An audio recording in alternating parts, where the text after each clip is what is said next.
Tu m'as raconté que Arthur gérait Akram. Ouais. Et toi, tu gérais Arthur. Ouais, Akram, c'est pas été un de mes plus gros clients, ça a été mon plus gros client ever. De manière très naïve, je me suis dit, sans prétention aucune, mais je me suis dit, qui sait s'il n'y a pas un Ayrton Senna qui sommeille en moi? Je me dis, bon, bah, je vais voir quand même ce qu'il y a dedans, quoi, tu vois. Je mets la godasse, la voiture, elle s'est retrouvée à l'équerre. J'ai vu le rail arriver, genre... Salut Nico. Salut. Je suis ravi de te recevoir dans la boîte à gants. Ouais. Même si en fait on est chez toi en quelque sorte. Enfin, Exactement. ton bureau chez toi. Voilà. À Montigny-le-Bretonneux. Dans 50 ans, les vignes, ouais. C'est ça. Parce que je pense que beaucoup de gens sont habitués au showroom, on peut dire, dans le 15e, parce que tu y étais pendant quelques années. Ouais, depuis plus d'une dizaine d'années, ouais. Et puis ça. effectivement, on a changé de projet, et puis j'avais depuis des années l'envie de tout réunir, de réunir toutes mes activités, pièces détachées, carrosserie et vente automobile, distribution, effectivement, dans le même lieu. Et puis surtout quitter Paris, parce que avec la politique de notre chère maire, la voiture compliquée, la plupart de mes clients avec leur V12, leur boîte mécanique, se taper 1h30 pour rentrer dans Paris.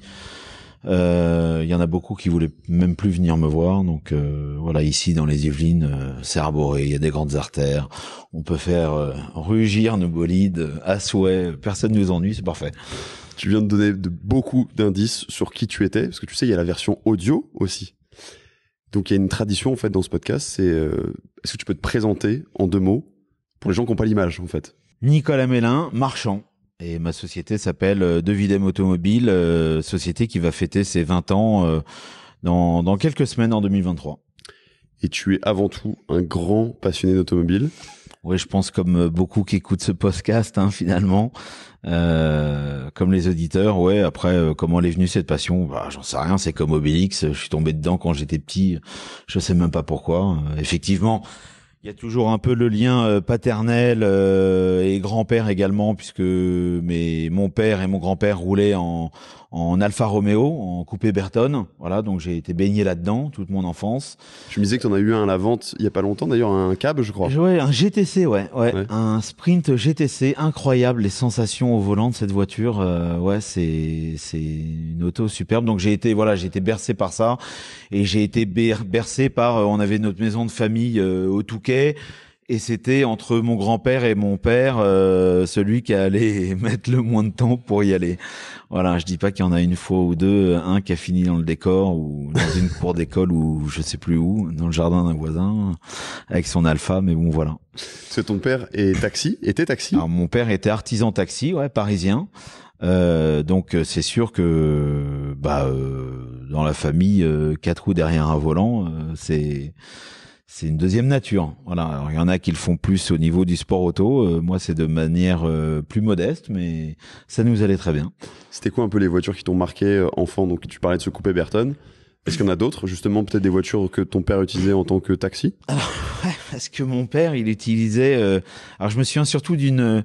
Je crois que c'est BX16S. Ouais, une BX16S. Ouais, c'est ça. Donc...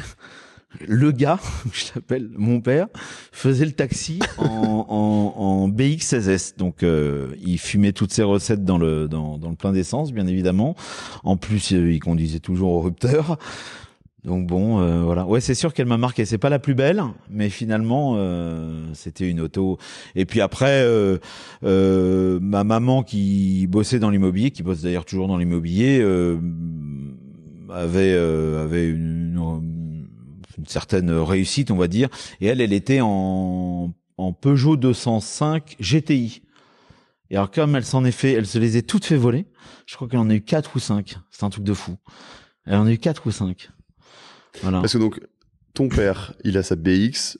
T'as des petits souvenirs quand t'es jeune avec ta sœur, je crois que tu as une sœur, à toute berzingue. Toute voile dehors, elle a doublé les lignes blanches. C'est vrai qu'il avait peut-être oublié, nous à l'arrière, sans ceinture, sur la plage arrière, à dire plus vite papa. Ça roulait à toc, quoi. C'est une autre époque, hein. Ouais, bien sûr que c'est notre époque. Puis la prescription, ça fait quelques années. Ouais. Donc mon papa, ouais. Prescription pour lui, c'est sympa, ouais. Tes parents se séparent. c'est ça? Ouais. Ta maman jeune, se met avec un nouvel homme qui a quelques moyens, qui a aussi des belles voitures. Ouais, je crois, ouais. c'est Et ça alors lui, effectivement, mon beau-père, j'ai découvert à l'âge de 10 ans, les Porsche 3 litres 2, 964. Donc ouais, tout ça, ça m'a mis des étoiles plein les yeux. Tu penses, c'était. Et quand j'étais jeune, je me souviens, malgré ça, quand j'avais 10 ans, 11 ans, je me disais, est-ce que plus tard, j'aurai la possibilité de monter un jour dans une Ferrari? Voilà, pour moi, ça me paraissait inaccessible. Et c'est vrai que quand on regarde le chemin parcouru aujourd'hui, c'est le quotidien. Maintenant, on s'en lasse pas. Il y a des gens qui peuvent penser qu'on est blasé. Non, on n'est pas blasé. On est bien sûr habitué. Mais la passion évolue année après année. Elle mûrit, elle évolue et c'est une autre sorte de passion qui s'installe. Et ouais, c'est toujours de toute façon. Voilà, la F12 que j'ai été chercher tout à l'heure au contrôle technique, alors que je suis monté 200 fois dans des F12 et toujours tourner la clé 20 ans plus tard, c'est toujours quelque chose, quoi. C'est toujours quelque chose. Rien que pour la mise en scène qu'on a mis en place là, t'as quand même manœuvré 5 Ferrari. Donc l'enfant que tu étais qui voulait rouler dans une Ferrari, il en a roulé dans 5 là en 20 minutes. C'est toujours plus sympa d'aller en Allemagne et d'aller titiller l'Oster, hein. C'est sûr. Voilà. Mais donc là tu parlais de ce rêve d'enfant. Je crois que tu m'avais raconté une anecdote justement où t'avais peut-être 12-13 ans. Je crois que tu rentrais de pension. Et t'as eu un espèce de choc visuel d'une 308 ou peut-être 328. Ouais, je crois que c'est une 328. 328, c'est ça? Ouais, j'ai l'image. J'étais dans le car qui est rentré de pension. J'étais à Juilly en Seine-et-Marne et le vendredi soir on rentrait, le car nous déposait, à l'époque c'était Porte de la Villette et après Porte Dauphine, et sur l'autoroute A1, sur le retour on était dans les bouchons et je me souviens, j'étais en hauteur et je vois une Ferrari 328 avec 2 jeunes gars, tu vois, j'étais là, waouh, je regardais le truc, genre j'étais pour moi ça sortait du film de McDom, c'était totalement inaccessible, ouais. Et finalement, en fait, on se rend compte que avec de la persévérance et beaucoup de travail, en fait, ça peut paraître un peu pieux ce que je vais dire, mais tout le monde peut accéder à ses rêves. Ça, c'est sûr. Est-ce que tu dirais aussi le fait que tu aies eu accès à ces voitures assez jeunes grâce à ton beau-père notamment, ça t'a un peu enlevé la distance qu'il y avait, si tu veux, par rapport à ces belles voitures? Non. Tu te sentais pas de ce monde-là à ce moment-là? Non, parce que alors, je sais pas, mais mes parents ont connu un petit petit revers de fortune. D'accord. Quand j'ai eu quand même 17-18 ans, donc c'est pour ça que j'ai quitté l'école tôt et je me suis mis à travailler à peine 18 ans, 17-18 ans, dans une agence immobilière. J'ai commencé par l'immobilier parce que ma mère était là-dedans et puis je voulais me mettre à travailler, à gagner de l'argent plutôt que faire des études médiocres qui allaient m'emmener comme un Tanguy jusqu'à 25-28 ans à servir à rien. Enfin voilà. Donc je voulais tout de suite faire du commerce, ça m'amusait. Et donc j'ai dit à ma mère, ok, place-moi dans l'agence immobilière d'un de tes potes, je vais commencer à nettoyer les chiottes, faire les photocopies, les cafés, ce que tu veux. Mais voilà, je reste pas à l'école, t'oublies, c'est mort. Et elle a compris tout de suite, elle m'a placé chez un de ses potes et j'ai commencé comme ça à faire les photocopies, les cafés. T'étais le premier arrivé et le dernier parti. Dans l'agence immobilière, ouais, j'arrivais avec mon patron à 8h30 et je repartais le dernier à 21h, ça c'est sûr. Ça c'est sûr. De toute façon, il n'y a pas de secret. Si tu bosses 3 fois plus que les autres, t'auras normalement 3 fois plus, même si t'es moins intelligent. Ça fait penser à la discussion qu'on a eue en dînant justement pour préparer cet épisode. On disait que de toute façon, en fait, il y a rien qui peut aller plus fort que quelqu'un qui bosse. Ouais, il y a rien, 14 heures par jour, quoi. Il y a rien qui soit plus fort que 14 heures de travail par jour. Tu travailles 14 heures par jour à vraiment travailler 6 jours sur 7. Même si t'es intellectuellement diminué, ce qui est mon cas, t'arrives à faire un petit bout de chemin. Voilà. Donc là, tu rentres dans l'immobilier, t'as 18 ans, tu travailles beaucoup, tu commences à gagner un peu ta vie. Ouais, je gagne, J'ai eu la chance d'aller dans des écoles un peu huppées et tout de suite je gagne ma vie. Je gagne beaucoup plus d'argent que tous mes potes et je me paye ma première Porsche, une 911 SC 204 chevaux Targa marron à 19 ans. Chocolat, c'est ça la couleur? Ouais, chocolat. Ah, magnifique. On dirait macadamia aujourd'hui. Ouais, j'en ai parlé avec des potes là il y a quelques jours. On a fait un week-end de mariage et on se remémorait ce temps-là. Il y a 25 ans, ouais, et j'avais 19 ans et je me suis payé ma première Porsche. Je l'ai pas gardée plus de 6 mois parce que de toute façon, j'avais même pas d'argent pour mettre de l'essence dedans. T'avais fait J'avais tapis, t'avais tout mis dedans. Ah ouais. J'avais fait tapis. Et je l'ai vendu à l'époque, je l'avais acheté 85 000 francs et je l'ai revendu 6 mois plus tard 95 000 francs. Et donc, j'ai compris qu'il y avait un truc à faire. C'est là où t'as le petit déclic où tu te dis... Non, parce qu'après, comme j'avais un de mes meilleurs amis, pareil, qui mettait tous ses ronds dans les autos, on a commencé, lui, à acheter des voitures en Allemagne, je lui ramenais. J'ai travaillé pour un gars, j'ai démarré avec un gars qui s'appelait Jacques Hiron, comment s'appelait Germany Sport Car. Il était du côté de Colombes, un petit garage qui ressemblait à rien, mais qui était truffé de Porsche. Et le mec les importait. Et en fait, il avait besoin de gamins qui avaient moins de 20 ans parce que la Lufthansa, donc on était encore en francs et en Deutschmark. C'est dans les années 95, c'est ça? 98? Je dirais que c'est 96, 97, 98. Okay. En fait, ils payaient les billets pas chers, les billets d'avion pas chers pour envoyer le convoyeur parce qu'on avait moins de 20 ans. Donc le billet, je sais pas, il était l'équivalent aujourd'hui de 100 euros ou 80 euros, alors que pour quelqu'un de normal, ça aurait été 500 euros, j'en sais rien. Donc ils nous envoyaient et donc je faisais de l'immobilier et 2 fois par semaine, je partais en Allemagne, je ramenais une Porsche, c'était à 90%, c'était toujours des Porsche. J'étais comme un fou, j'ai 19 ans, je ramenais tous les Porsche, toutes les modèles, de la turbo, la 3 litres 2, la 964, c'était le début de la 996. Et puis alors ce qu'il savait pas le patron du garage à l'époque, Jacques Hiron, s'il m'entend, mais c'est que ces voitures, je les ramenais, si la voiture allait à la 280, j'étais à top, j'étais à 280, mais tout le long. Tu roulais de nuit, c'est ça? Hein? Tu roulais de nuit? Bah pas forcément, mais en Allemagne tu peux rouler très vite. Forcément. Mais ils s'en doutaient en Allemagne que t'allais rouler très vite. Bien sûr, en France, j'étais à 130, bien évidemment. Bien évidemment, tout à fait. Voilà.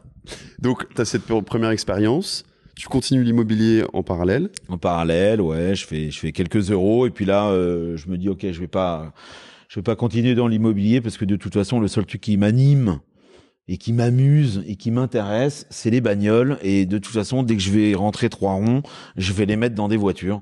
Donc autant que je fasse ça, quoi. Et puis mon rêve, c'était donc de toutes les conduire, toutes les essayer, toutes les comparer, toutes les connaître par cœur.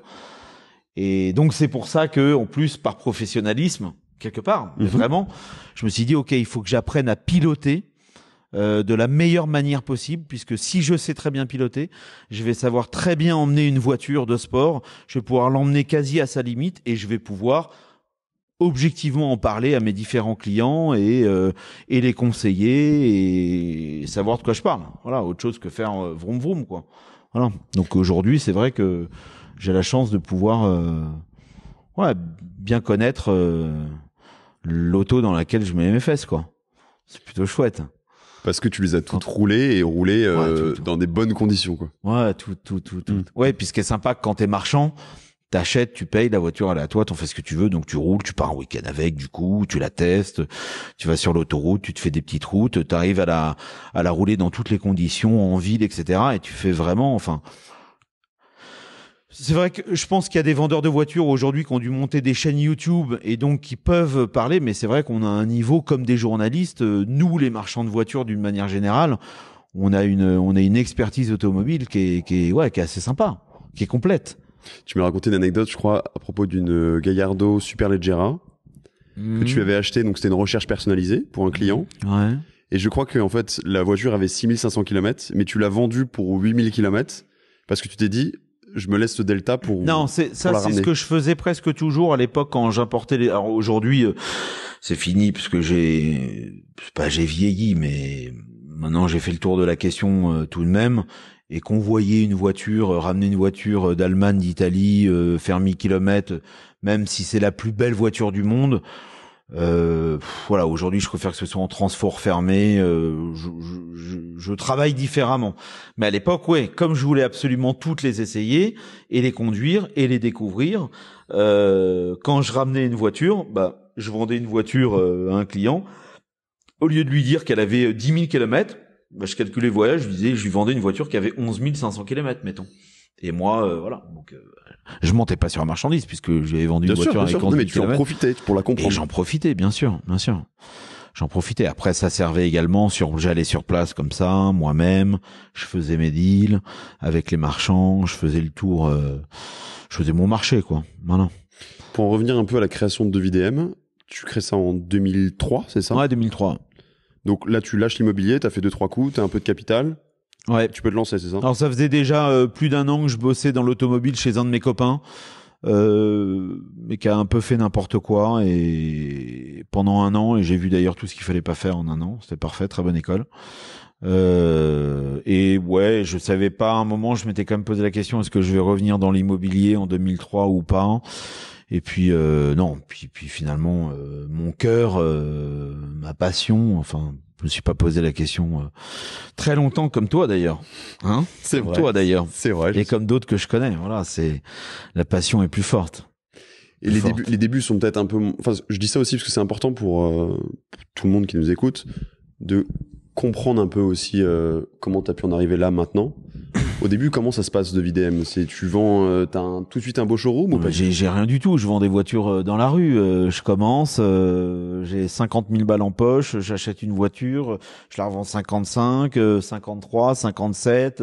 Je réinvestis la totalité dans une deuxième, une troisième. Je prends des commandes.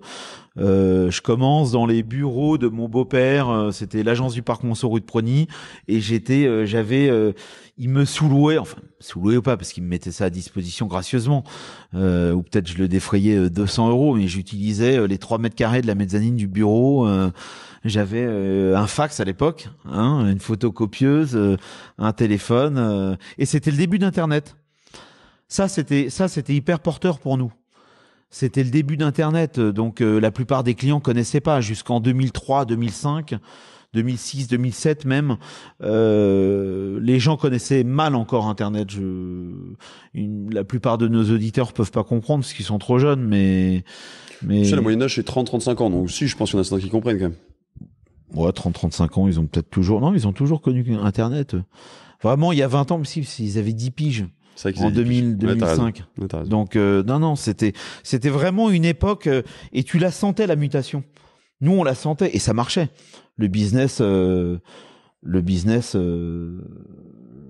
ça marchait bien, c'était sympa. Parce que toi t'as connu l'époque aussi où quand tu voulais acheter des voitures en Allemagne, tu allais au Fouquet's, enfin à côté du Fouquet's, chercher alors je sais plus le nom du catalogue. La DAZ, D-A-Z. En fait, ça. c'était l'espèce de centrale des particuliers, un espèce de journal grand comme ça, en noir et blanc, et dedans il y avait des petites annonces et on voyait les M3, les 911 ou les Ferrari avec les prix en benchmark, et il y avait une vraie différence en Allemagne à l'époque, mais genre 30% d'écart. C'était un truc de fou. Et donc on appelait et hop, on se mettait d'accord sur le prix, on faisait un contrat, ça se faisait par fax. Et à l'époque, t'allais retirer l'argent à ta banque en espèces, t'allais au bureau de change, changer tes francs en Deutschmark, tu partais avec ton enveloppe, donc je sais pas, 200 000 francs qui correspondaient à, je sais pas, 30 000 € ou 50 000 € dans la poche, dans le sac, mais je l'ai fait 300 fois ça. Et t'arrivais, tu comptais les talbins chez le marchand ou chez le concessionnaire. Faut savoir qu'en Allemagne encore aujourd'hui, c'est parfaitement légal d'arriver chez le concessionnaire et de payer une voiture 400 000 € tout en espèces. En Allemagne, c'est parfaitement légal. Encore aujourd'hui, en 2022. C'est incroyable, je sais pas. On est très loin de la politique fiscale française. Voilà. Donc tu avais des petits rudiments, j'imagine, en allemand aussi. Ouais. Alors ma maman m'avait fait faire allemand première langue, je me souviens. Donc ça t'avait bien servi au final. Ça m'a un peu servi, ouais. Ça m'a un peu servi tout de même, ouais. J'ai un peu arrêté de parler allemand parce que j'achète plus trop en Allemagne. Et puis aujourd'hui, tout le monde parle anglais. Mais finalement, au début, ça m'a un peu servi. Ouais. Donc, 2VDM, là, tu es passé sur le process plus Internet. Tu as plus besoin de ce fameux document DAS, c'est ça?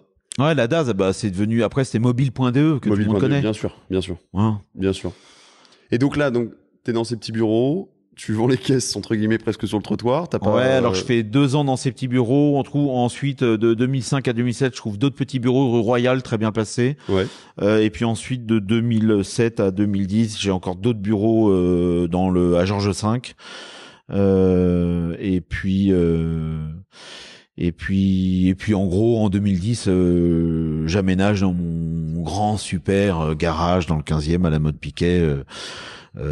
C'est vrai qu'il est un outil formidable parce que c'était quasiment 2000 mètres carrés à 300 mètres de la Tour Eiffel. C'était un outil formidable. Ouais, c'était super. Bon, maintenant après pas forcément adapté parce que quand t'es dans Paris, c'est quand même pénible. Aujourd'hui, tu fais mieux ce job quand même en dehors de Paris. Et tu as toujours voulu rester seul ou à partir de quelques années, quelqu'un est venu un peu Alors au t'aider? début, je voulais rester seul, effectivement. J'ai quasiment tout le temps été seul. Et puis depuis à peu près 2 ans, j'ai un pote qui m'accompagne pas mal. Et là, je pense dans quelques semaines, on va s'associer dans de Videm probablement et avancer ensemble. On est plus fort à deux. On est plus fort en équipe. C'est vrai que on peut avoir une mentalité individualiste quand on fait ou du sport auto qui sont du sport individuel ou du tennis, mais en fait on se rend compte que à plusieurs on est plus fort, ça c'est certain. Ouais. Puis dans tes débuts, tu as aussi formé Arthur, qui après a fait ouais. l'art de l'automobile. Ouais, Arthur, très fort. C'était une sacrée aventure, ça aussi. Ouais, et puis Arthur, un garçon exceptionnel, de qualité rare de trouver des bonhommes comme ça. Hein. Parce que mécanicien. Et je m'en suis pas rendu compte tout de suite, moi. Parce que en fait, comme Arthur, ça a été mon premier salarié, je pensais qu'ils étaient tous comme lui. Donc, en fait, comme nous. Parce qu'on est enfin, voilà, ça pulse quand même. Et en fait, force est de constater que des mecs de cette trempe, en fait, il y en a pas beaucoup. Je suis tout de suite tombé sur le bon numéro. C'est les mauvaises expériences d'après qui t'ont permis de relativiser. Non, pas mauvaise expérience. Dans la vie, d'ailleurs, il n'y a pas de mauvaise expérience. Comme dit Mandela, on perd jamais. Soit on gagne, soit on apprend. Donc, il n'y a pas de mauvaise expérience. Le succès se construit sur les échecs. Voilà. Donc, il n'y a pas de mauvaise expérience ou même il n'y a pas d'échec. Ça s'appelle le parcours initiatique. C'est comme ça que je le vois. Voilà. Et puis, que ce soit les uns ou les autres ou nous-mêmes, on fait des erreurs tous les jours. La clé, c'est juste de pas répéter la même erreur le lendemain. Mais tous les jours, on fera des erreurs. Ça, c'est sûr.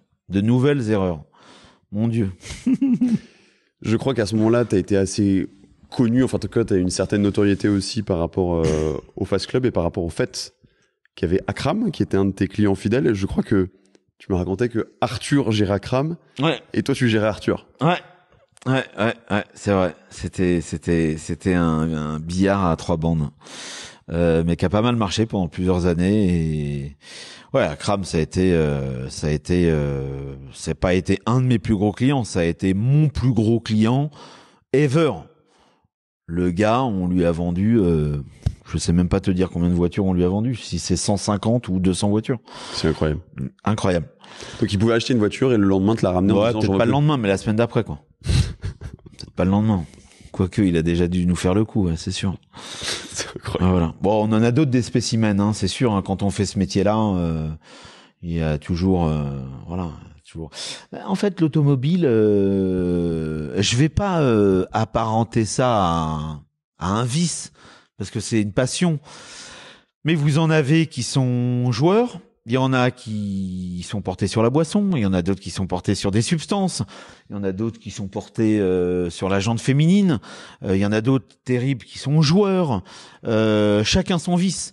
Bah, il y en a, c'est l'automobile, c'est les voitures, ils ont des pulsions, ils achètent. Après, il y en a d'autres, je sais pas, c'est peut-être d'autres objets d'ailleurs. Je suis sûr qu'il y en a qui font plein de conneries dans l'art ou dans les bateaux, dans les avions certainement, que sais-je. Moi, je me cantonne aux automobiles. Mais voilà, donc c'est une passion qui peut avoir des travers tout de même. Hein. Et c'est ce qui est intéressant pour toi aussi, parce que du coup, ces personnes qui sont atteintes du vice comme nous deux, ils veulent avoir un contact direct avec toi, c'est leur jardin secret. Ouais. Donc tout de suite, tu n'auras pas de relais entre cette personne. Ouais, c'est un côté hyper sympa de notre métier, c'est qu'en fait, dans 99% des cas, on est en lien direct avec l'acheteur final. Et donc comme en France on se cache généralement, donc le chef d'entreprise qui va acheter sa Ferrari ou sa Bentley, il se cache de ses salariés, donc il va pas confier ça à ni son directeur financier ni sa secrétaire, donc il s'en occupe lui-même Donc on a un rapport privilégié parce qu'en plus on va parler passion tout de suite. Donc il y a un rapport vraiment privilégié qui se crée avec nos clients et puis après quand on est à l'écoute de ces gens-là qui généralement sont pas les derniers de la classe parce que quand les gars qui viennent acheter chez moi généralement c'est SP++, c'est que les gars ça mouline là-dedans. A priori, donc on écoute et on apprend et c'est passionnant. C'est passionnant. Ce sont des échanges très riches, ouais. Tu parlais du nombre de voitures que tu as pu ramener d'Allemagne, peut-être UK aussi. Beaucoup d'Angleterre, ouais, quand il y a eu la crise des subprimes, mais beaucoup d'Italie aussi, ouais. Justement, quand il y a eu cette crise des subprimes, donc c'est en 2008, si je dis pas de bêtises. Ouais, fin 2008, ouais. C'est quoi? C'est un peu les voitures des traders que tu vas racheter? Ouais, bah oui, les Man Brothers qui avaient fait faillite, tous les mecs étaient à la rue, ils étaient pendus, et ils bradaient leurs Ferrari, leurs Porsche, leurs Aston. Tous les continentaux, français, belges, hollandais, suisses, italiens qui vivaient à la City à Londres, ils avaient leur conduite à gauche, mais qui était en plaque UK, surtout qu'à l'époque, il n'y avait pas de douane. Il y a la douane depuis le Brexit, depuis bientôt 2 ans, mais il y avait pas de douane et les gars bradaient leur caisse, quoi. Moi, je prenais le Thalys à 6h du mat. J'arrivais là-bas, il y avait 1 heure de décalage, il était genre 8h. Je prenais ma bagnole, je faisais pareil, je faisais mon marché. J'avais des potes qui étaient sur place, j'allais déjeuner, je passais la soirée, j'enquillais, je rentrais la nuit. J'aime bien rouler de nuit parce que au moins t'as pas de trafic, voilà, entre autres. Et c'est plus fluide. Pardon ? C'est plus fluide. Voilà, c'est plus fluide. Et j'enquillais, j'ai fait ça pendant, je pense, 18-24 mois. C'était donc des autos en Angleterre, j'en ai acheté je sais pas, 150. C'était vachement sympa. Ouais. En fait, ce qui est intéressant dans ce que tu dis, c'est que c'est aussi lié, entre guillemets, un peu à la géopolitique. C'est-à-dire qu'un événement géopolitique peut avoir un avantage pour vous aussi. Donc, il y a eu le cas en Italie après en 2012, quand il y a eu les super taxes qui sont arrivées sur les autos, parce que là-bas, ils ont ce qu'on appelle bollo et super bollo. Donc, ils ont 2 taxes annuelles par an. Donc, si tu as une Maranello, mais le pire, c'était pour les voitures qui valaient, genre à l'époque, 50 000 euros en 2012. Des Maranello, des Ferrari Testarossa, ça valait 50 000 euros, 40 000 euros. Et t'avais des taxes de genre annuelles, genre 7-8 000 euros par voiture.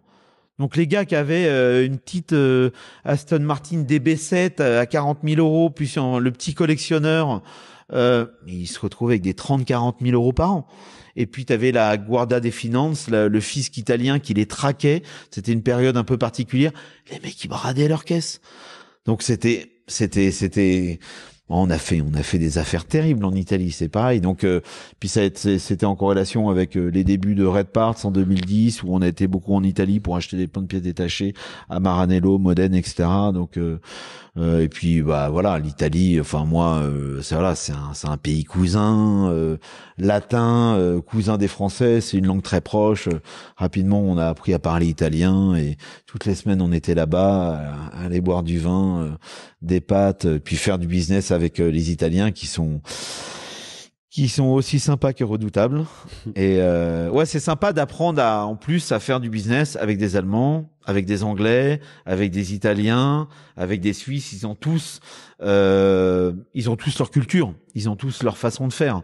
Comme nous, les Français. Les Français, je pense que c'est au milieu de tout ça et c'est un mélange de tout. Mais il faut t'adapter en permanence à cette autre culture, en fait. Ouais. C'est hyper enrichissant, c'est hyper sympa. Ouais. Justement, tu parlais de Red Parts. C'est quoi un peu l'idée derrière Red Parts ? Red Parts, c'était l'idée. L'idée, c'était que moi, dès que je cherchais des pièces détachées pour des Ferrari d'occasion, plus à l'époque, c'était des Ferrari des années 80. Comme c'est des petites productions, il y avait beaucoup de pièces qui n'existaient plus, qui étaient en reliquat, qui étaient plus fabriquées parce que ça intéresse plus le constructeur. Il faut savoir que un constructeur de mémoire a pour obligation de fournir des pièces détachées pendant 10 ans à partir de la fin de la production du modèle.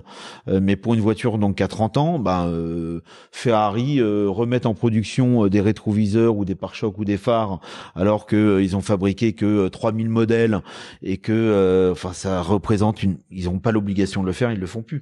Donc il y a des pièces qui sont introuvables. Donc parfois il faut se rabattre sur même le second marché de seconde main, marché de l'occasion. Donc comme j'avais moi-même du mal à sourcer des pièces, à trouver des pièces, je me suis associé avec un garçon à l'époque avec qui on a monté cette société de distribution de pièces détachées Ferrari Maserati. Voilà. Qui t'a permis de pas mal voyager, parce que je crois que vous en avez ouvert. Qui nous a permis de voyager, de voir autre chose, de voir d'autres aspects du business de l'automobile.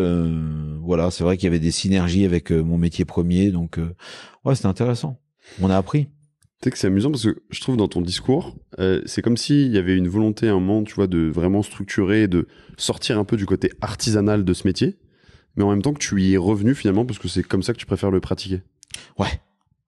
Ouais, moi je me définis comme un marchand pur. J'achète, je vends.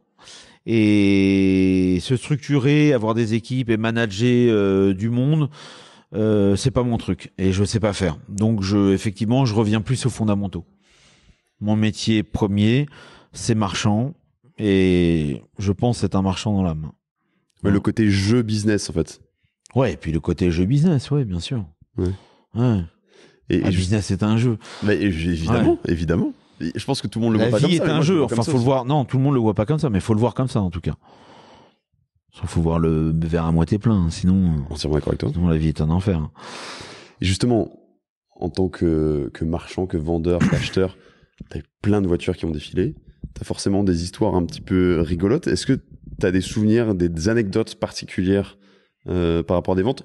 On parlera de la carrière GT qui est derrière toi, parce que je sais que si on n'en parle pas, mes auditeurs vont me taper sur les doigts. Mais ouais, est-ce qu'il y en a qui te reviennent un peu en tête, là? Je veux dire, il y en aurait trop, là, comme ça, je saurais pas dire. Il y en a, non, vraiment, il y en a trop. Je me souviens le nombre d'expériences que j'ai fait entre les tournages du Fast Club, où on a fait beaucoup de tournages très marrants et décalés, jusqu'à tous les voyages que j'ai fait dans ces autos, les rallyes automobiles, j'en ai fait un nombre incalculable, en parlant également du Tour de France automobile que j'ai dû faire, je sais pas combien de fois, 7 fois, ou avec ma Lotus Elan en VH, extraordinaire. La France est un terrain de jeu incroyable, avec des routes. Non mais il y a tellement d'anecdotes, je sais pas m'arrêter sur. Je pensais vraiment à des anecdotes plus de vente. Je crois que tu m'avais parlé d'une avec une 2 litres 7 RS que tu as vendue à un de tes amis. Ouais, ça c'était drôle. Ouais, en fait, la voiture, fallait pas la laisser passer parce qu'elle était un super prix et puis c'est une 2 litres 7 RS, donc je voyais que le marché était en pleine mutation et il y avait un coup à faire et je débarque chez mon pote et je suis resté toute la matinée dans son bureau et je lui dis que je pars pas tant que tu m'as pas donné le chèque. Je l'ai violé pour qu'il m'achète la voiture. Et aujourd'hui, il a toujours la voiture 10 ans plus tard. Il en est très content. Et je pense qu'il me remercie. Il a clairement pas dû l'acheter le même prix que ce que ça vaut et maintenant. En plus, ouais, donc voilà, il a fait un invest sympa. Après, de toute façon, il y a deux profils qui gagnent de l'argent dans l'automobile, comme ça, de collection ou les voitures de sport. C'est un, bien évidemment, le marchand. Deux, c'est le collectionneur. Celui qui ne vend pas, comme de toute façon, le marché, on le voit, hein, c'est comme tout d'ailleurs dans la vie, hein, que ce soit la bourse, que ce soit l'immobilier, que ce soit les matières premières et d'autres, ça monte toujours. Donc on entend toujours, moi quand j'entends des gens dire oh là là, la carrière AGT, mais aujourd'hui ça vaut 1,2 million, 1,3 million, tu te rends compte, etc. Bah oui mon vieux, mais quand ça valait 300, 350 il y a 10 ans, vous disiez tous que c'était hors de prix, que c'était déjà trop cher. Quand il y a 4 ans ça en valait 600 ou 700 000, vous aviez le même discours. Moi aujourd'hui je vous dis une chose, c'est que 1,2 million, 1,3 million ou 1,5 million, une carrière AGT, ça vaudra le double dans 5 à 10 ans. Donc achetez-la.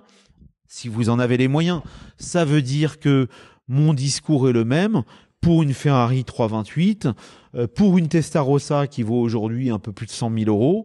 Voilà. Oui, aujourd'hui, il faut acheter une Testarossa à 100 000 euros ou 120 000 euros.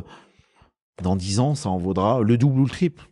Ça me fait penser à une autre voiture que tu as achetée aussi quand ça valait beaucoup moins que ça vaut maintenant. Je pense à la F40. Ouais, la F40. Ça valait même pas 300 000 euros à l'époque. Je l'avais payé 210 000 euros. C'est fou. Et c'était tableau de bord signé par Michael Schumacher sur le carnet d'entretien livré neuve par son agent Willy Weber. Je sais pas où elle est partie cette voiture. Je l'avais vendue à MMC et je l'avais acheté 210 000 euros. Et quand tu l'as Mais roulé, pour nous, à l'époque, c'était en 2007, 210 000 euros, c'était une montagne. C'était une montagne. Et en 2007, ma boîte avait 4 ans, 210 000 euros, donc une boîte qui avait 4 ans. J'avais mis une bonne partie de ma trésor dedans, quoi. J'étais déjà donc la voiture. En plus, moi, elle me faisait peur. J'avais pas encore Red Part, j'y connaissais rien en Ferrari. J'avais entendu les réservoirs, les machins, les révisions, ça vaut 50 000. La voiture, elle me faisait peur. Elle me faisait peur. En plus, la voiture, je l'ai pris un matin. Je me souviens, c'était dans le 7e arrondissement, avenue Rapp, l'ancien garage de Pescara, avenue Rapp, feu de Pescara. J'avais pris la voiture un matin, samedi matin. Je paye la voiture, j'arrive, je la prends. Elle n'est pas roulée depuis des années, elle avait des pneus en bois. Elle avait 10 000 bornes, je la prends et je l'emmène dans mes parkings à La Défense. Et je me suis dit, il était 9h du mat. Il faisait beau. J'arrive, porte-maillot, avenue Charles de Gaulle, 4 voies, personne, samedi matin. La voiture est chaude, ça faisait un quart d'heure que j'étais dedans. Je me dis, bon, bah, je vais voir quand même ce qu'il y a dedans, quoi, tu vois. Je mets la godasse, la voiture, elle s'est retrouvée à l'équerre. J'ai vu le rail arriver, genre... Ouais, je sais pas, j'ai réussi à la remettre, la voiture. J'ai fait, vas-y, toi, je te pose, je te vends, je te touche. Putain, t'es un diable. J'ai plus touché. Je l'ai vendu quelques jours après. Voilà, j'ai pris ma pièce.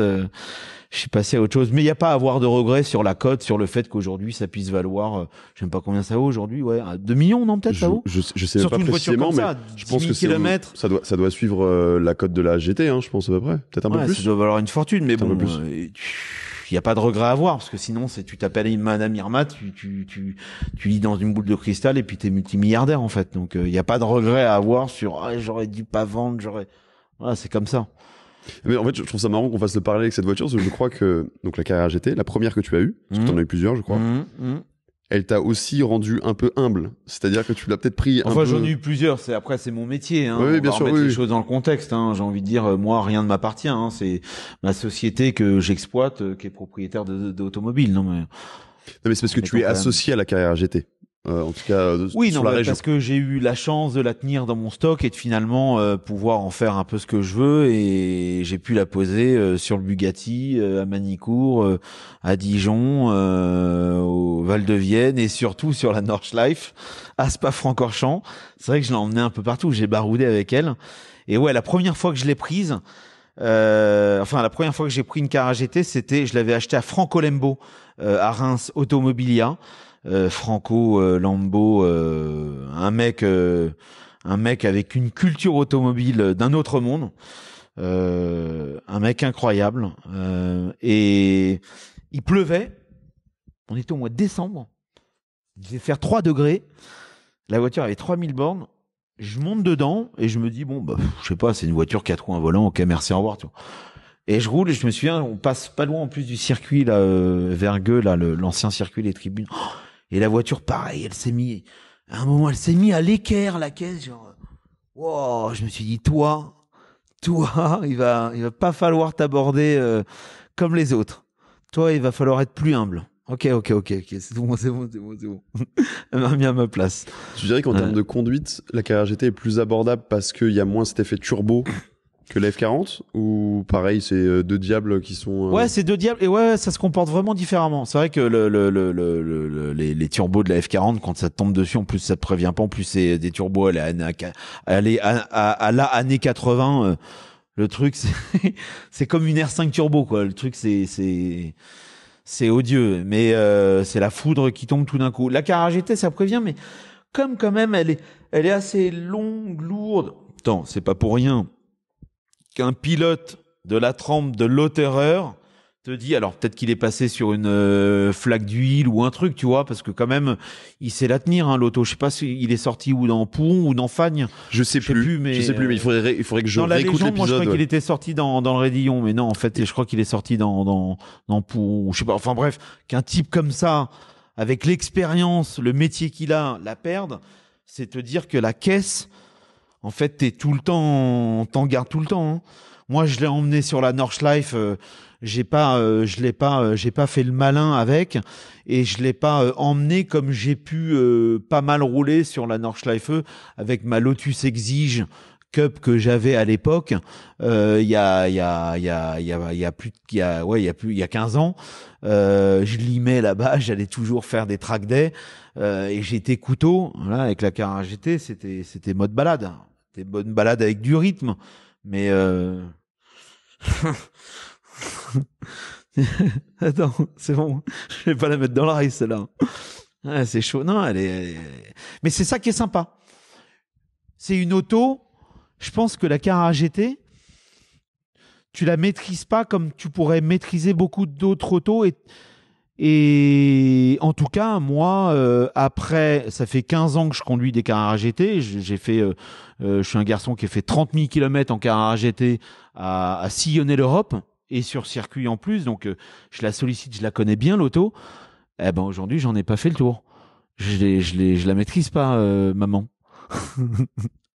T'as toujours ce rapport de je te respecte grandement. Ouais. Alors je monte dedans, c'est comme un vélo, pas de problème, tu vois. Mais s'il faut commencer à l'emmener un peu, je sais qu'elle peut être, c'est une diablesse. Hein.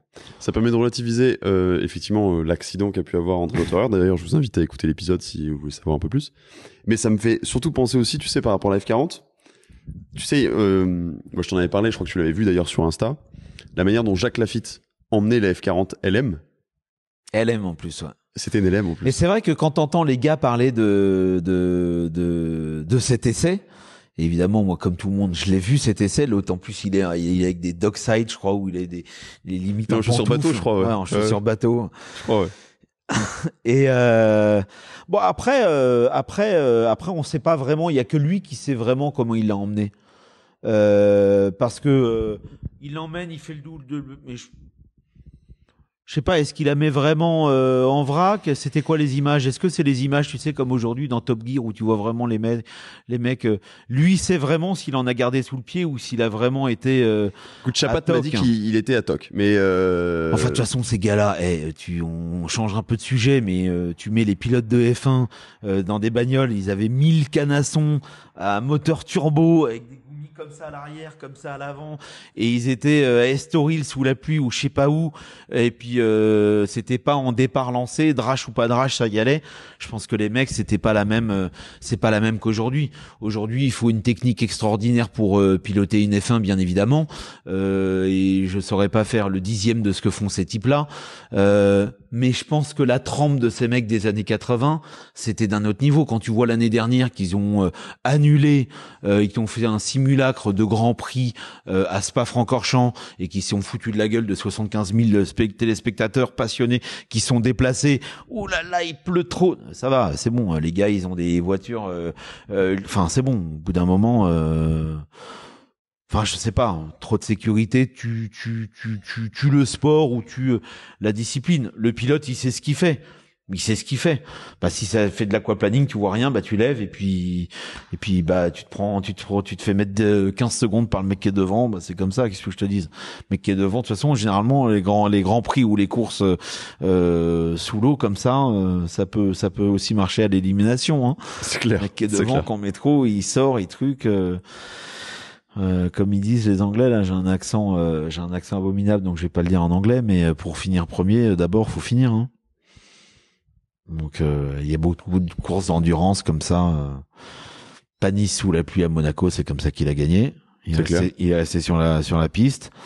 Mazda au Mans, je crois que c'était un peu pareil. C'était un peu par élimination. On en fait tout un truc de cette Mazda qui a un son incroyable avec son moteur rotatif, là. La rouge et verte, incroyable. Mais de mémoire, elle a gagné par élimination. Je crois que toutes les voitures devant, les Mercedes, les Toyota, je sais plus ce qu'il y avait comme les Armada de Porsche, enfin je sais plus ce qu'il y avait comme marque. Elles ont toutes cassé, eu des accidents, etc. Et eux, ils sont arrivés au bout de 24 heures. Elle a créé la légende aussi par rapport à son bruit, par rapport à son esthétique, et après, il y a eu etc. la légende par rapport à son bruit. Ouais. Mais c'était pas la plus perfo. Ouais, effectivement, je pense que c'est pas tout le temps la plus perfo qui gagne, ça c'est évident. C'est aussi la plus maligne, entre guillemets. On a parlé tout à l'heure de Fast Club très rapidement. Je pense qu'il y a beaucoup de gens qui te connaissent depuis Fast Club. Ouais, qui ont mis un visage en tout cas sur ton nom.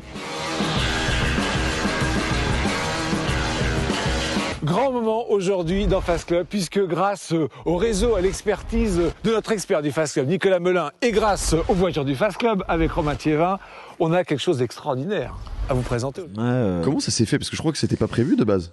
J'étais très pote avec Romain Thiévin, Ouais. le pilote du Fast Club. Et on était très potes et je lui vendais pas mal de voitures parce que lui il avait son école de pilotage et puis il avait besoin d'auto pour l'émission régulièrement, donc il m'en demandait, bon pas celle qu'il mettait en vrac mais juste pour des essais normaux ou des présentations d'auto. Et puis ça s'est fait naturellement en fait. J'ai prêté une voiture une fois, 2 fois, 3 fois et puis après j'ai dit bon bah c'est bien, mais au lieu de mettre juste dans le défilé à la fin remerciement en tout petit à De Videm que personne ne voit, ce serait bien que qu'on puisse m'identifier. Alors, c'était pas de manière narcissique, mais c'était vraiment pour essayer de mettre en avant ma boîte. Et puis ils ont trouvé que je passais bien, et puis donc du coup je me suis mis à participer à des sujets, et puis après on m'a dit il y a un sujet à faire, t'as pas une idée, t'as pas un truc, tiens vas-y fais-le, et puis ça s'est lancé comme ça en fait, à la débrouille sur le tas. Puis ça a dû bien connecter aussi avec Stéphane, parce que tu sais, je l'ai eu sur le podcast, c'est un mordu de caisse. Non mais Stéphane est un mec extraordinaire. Clairement. Non mais déjà humainement, c'est un mec extraordinaire. Donc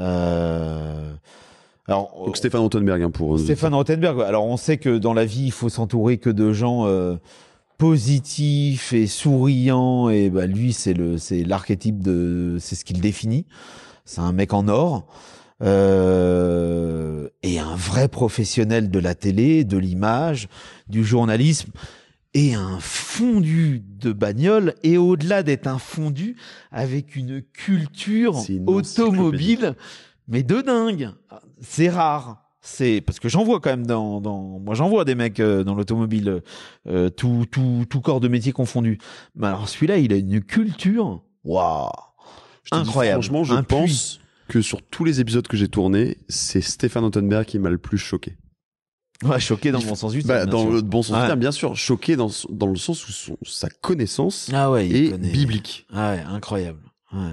Mais tu vois, au moment où il fallait presque que je le calme, parce que je disais, Stéphane, il faut quand même que ça soit accessible à tout le monde. Là, tu commences à partir dans des détails. Mais après, quand t'es passionné, c'est que ça reste quand même accessible. Mais c'est vrai que c'est un amour. C'est marrant cette passion qu'on a de l'automobile. Moi, je me suis toujours dit que d'un point de vue humain, moi j'aime les bagnoles. Les bagnoles, c'est un truc de bourrin, les bagnoles, un truc de blaireau, j'en sais rien. Les bagnoles. Et même moi ça m'anime, je sais pas, c'est un truc, c'est inexplicable. Vous pouvez me traiter de plouc, de beauf, de bourrin, de pollueur, de tout ce que vous voulez, je m'en fous, j'aime trop ça.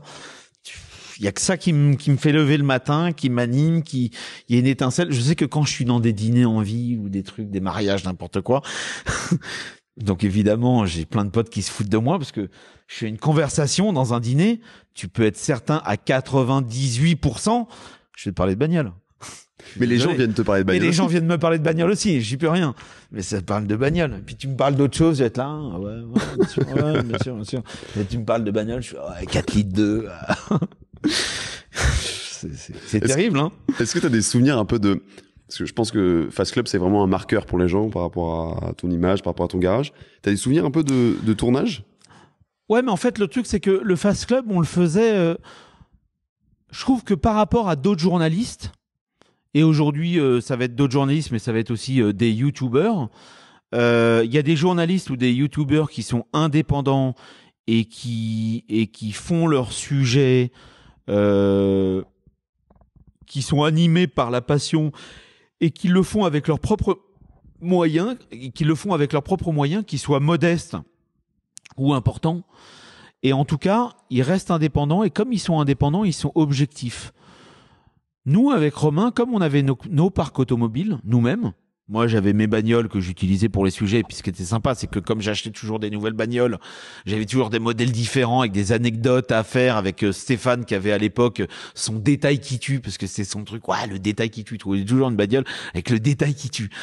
me foutais de Je me lui, souviens, je me souviens son très bien, détail ça. qui tue. Mais c'est vrai que c'était marrant, le détail Ouais. qui tue.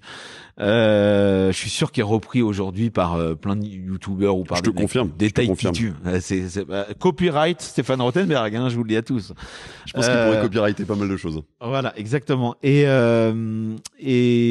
donc nous, en fait, on avait nos propres autos.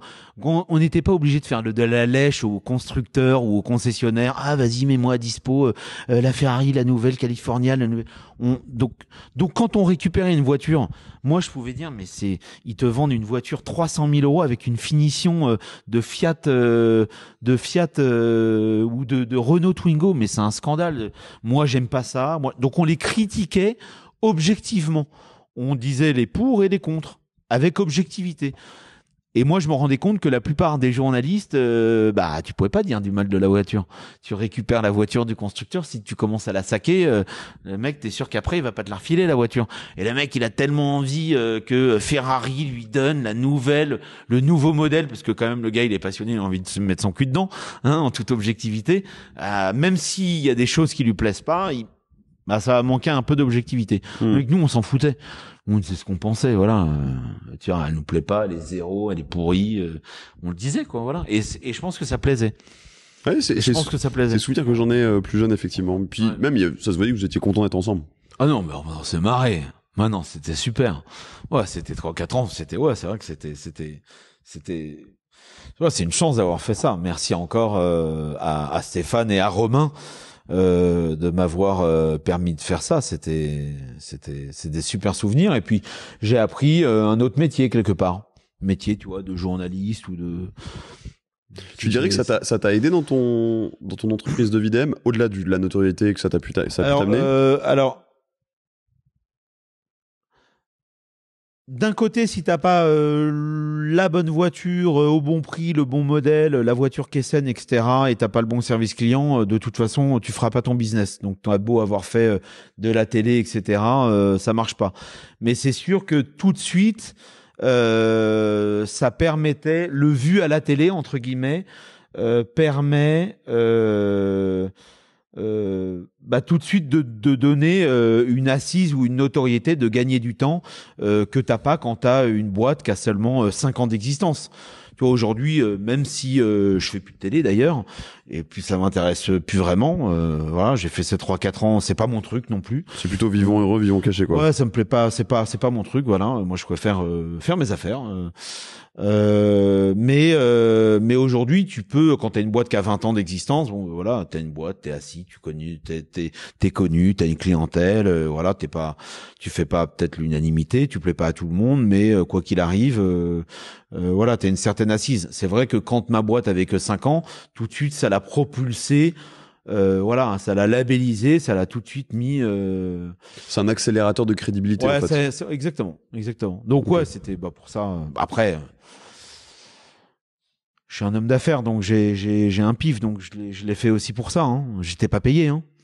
J'étais pas payé, j'étais même à peine défrayé, hein. Petit tacle.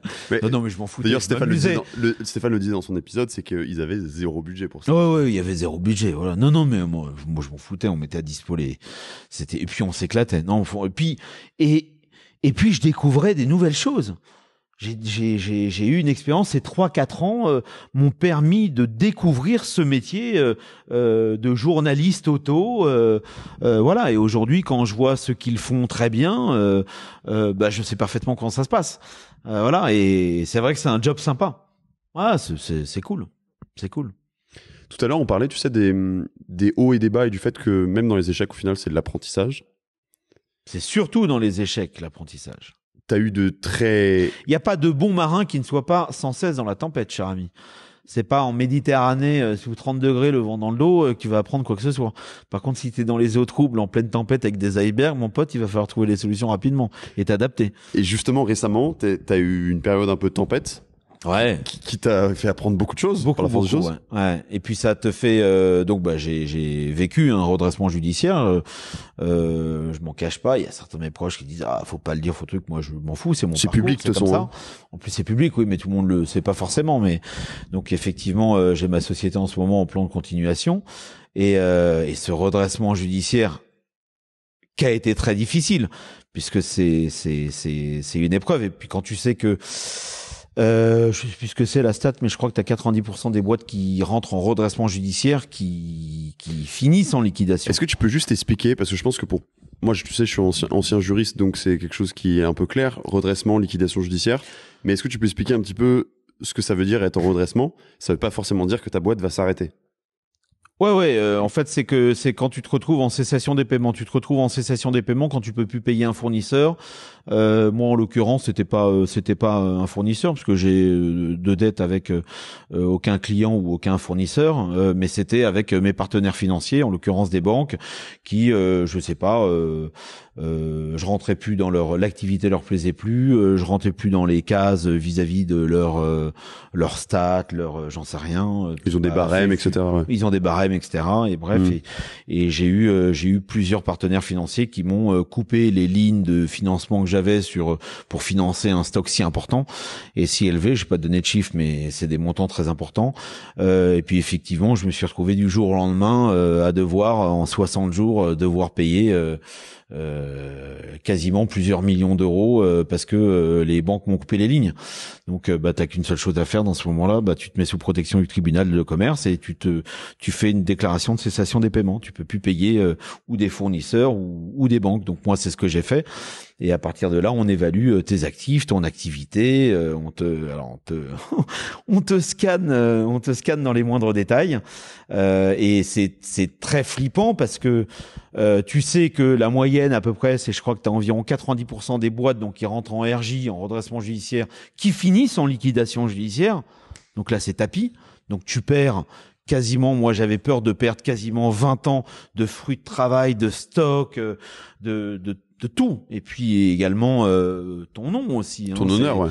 Voilà, donc c'était très difficile. Dans la difficulté, bien évidemment, tu te retrouves seul. T'as les rats qui quittent le navire, etc. Bon, tu le sais, mais bon, quand ça arrive, c'est chaud. Et puis t'as tous les concurrents, t'as tout le monde qui commence à savonner la planche. Ah, t'as le sol qui se dérobe sous toi. C'est chaud, c'est chaud. Mais en fait, c'est l'homme qui a l'instinct de survie, qualité d'adaptation. T'as pas le choix. Faut trouver des solutions. Faut protéger ta famille. Faut sauver ce que t'as construit. Tu te bats, tu lâches rien, tu choisis ton équipe. En plus, tu rentres quand même dans un panier de crabes. Les gars, le tribunal de commerce. Voilà, tu sais très bien que t'entends des mots, administrateur judiciaire, mandataire judiciaire. Il y a des gars qui t'entendent des histoires pas possibles, des boîtes qui se font. Enfin bref, donc voilà. Donc moi, j'ai une équipe formidable qui m'a accompagné. On a bossé, on a réussi à bosser comme des dieux. Après le Covid, il se trouve que le marché de la voiture d'occasion a été hyper porteur parce que les constructeurs ont plus de pièces détachées, problème pour produire, problème pour livrer des voitures neuves. En plus, l'État, à partir de janvier 2020, ont mis des taxes de 20-30 000 euros sur les cartes grises des voitures polluantes. C'est le super malus, ouais. Donc les gars sont rabattus sur l'occasion. Donc finalement le marché a été porteur, heureusement pour moi, pour nous, et donc on a réussi à tirer notre épingle du jeu et à s'en sortir et ça nous a appris énormément, surtout sur nous-mêmes. Ça te rend bien évidemment beaucoup plus humble. Tu comprends beaucoup de choses. Enfin voilà, à tous les niveaux, tous les niveaux. Je souhaite à mon meilleur ami de vivre un redressement judiciaire et de s'en sortir. Bien sûr, et de s'en sortir. Parce que c'est une vraie leçon. Je voulais vraiment insister sur le fait qu'un redressement judiciaire, c'est une mesure de sauvegarde et c'est pas tout de suite. Je pense que beaucoup font l'amalgame avec la liquidation. Oui, beaucoup. Oui. Bah, j'ai entendu il y a encore quelques jours, j'ai entendu quelqu'un dire de Videm c'est en liquidation. Oui, donc effectivement, ça a apporté de toute façon préjudice à notre image, mais on a aussi notre comment dirais-je, nos clients qui sont proches et historiques depuis bientôt 20 ans et qui savent très bien qui on est et donc après voilà, peu importe ce qui se dit, c'est pas la bave du crapaud n'atteint pas la blanche colombe. Plaisante. Je pense que c'est pas un secret pour personne, en tout cas toutes les personnes qui peuvent te connaître, que tu es un mordu de sport auto et tu le dis en fait, c'est l'intérêt pour toi des voitures, c'est de les conduire. Ah, c'est le seul truc qui m'intéresse. En plus de ça, je trouve ça beau. En plus de ça, ça me parle. En plus de ça, ça chante. En plus de ça, ça transporte. En plus de ça, ce sont des œuvres d'art. En plus de ça, donc c'est un moyen de transport.